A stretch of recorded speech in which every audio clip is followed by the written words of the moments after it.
میرے اللہ نے اسلام میں عورت کو عزت، یہ ماں کے روپ میں ہو تو اس کے قدموں تلے جنت دکھائی، یہ بیوی کے روپ میں ہو تو اللہ نے فرمایا اعلیٰ درجے کا مسلمان وہ ہے جو بیوی سے اچھا سلوک کرتا ہو، یہ بیٹی کے روپ میں ہو تو ایک بیٹی کی شادی کر دے تو جنت میں نبی کے ساتھ ایسے ہو جائے۔ اس طرح میرے نبی نے یوں اشارہ کر کے دیکھا۔ یہ بہن کے روپ میں ہو تو بہنوں کو پروان چڑھا دے، بیٹیاں نہ ہوں، اور بہنوں کو حصہ بھی دے، شادی بھی کرے، رخصت بھی کرے، خیال بھی رکھے تو جنت اس کے لیے واجب ہو جاتی۔ پہلی بیٹی پیدا ہو، پہلا بیٹا پیدا ہو، ہم خوشی مناتے ہیں، دیگیں چڑھاتے ہیں، بکرے ذبح کرتے ہیں، آسمان سے کچھ بھی نہیں ہوتا۔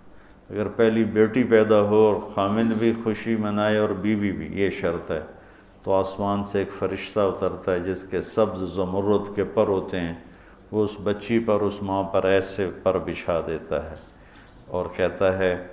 کہ تو بھی کمزور ہے، جس کو تو نے جنا ہے وہ بھی کمزور ہے، جو تم دونوں پہ خرچ کرے گا اللہ اس کا ساتھی ہو جائے گا۔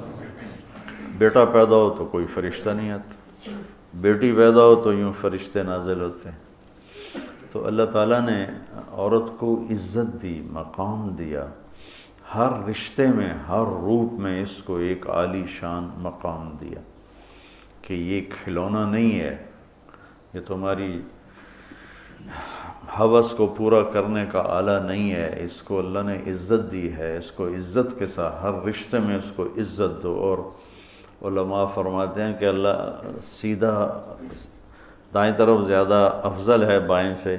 لیکن اللہ تعالیٰ نے اماں حوا کو بائیں طرف سے پیدا کیا، آدم علیہ السلام کی بائیں پسلی سے نکالا، تو بائیں طرف دل ہوتا ہے، سیدھی طرف دل نہیں ہوتا، دل الٹی طرف ہوتا ہے۔ تو اس میں ایک پیغام دیا کہ عورت کسی بھی رشتے میں ہو اس کی جگہ دل کے قریب ہونی چاہیے۔ یہ اس طرف سے پیدا کرنے میں یہ پیغام ہے کہ عورت کسی بھی روپ میں ہو وہ دل کے قریب ہونی چاہیے۔ لباس سے دونوں کو تشبیہ دی کہ لباس سے ایک سیکنڈ کے لیے ہم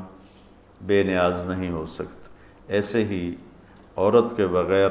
اور عورت مرد کے بغیر ایک لمحے کے لیے ایک دوسرے سے بے نیاز نہیں ہو سکتے۔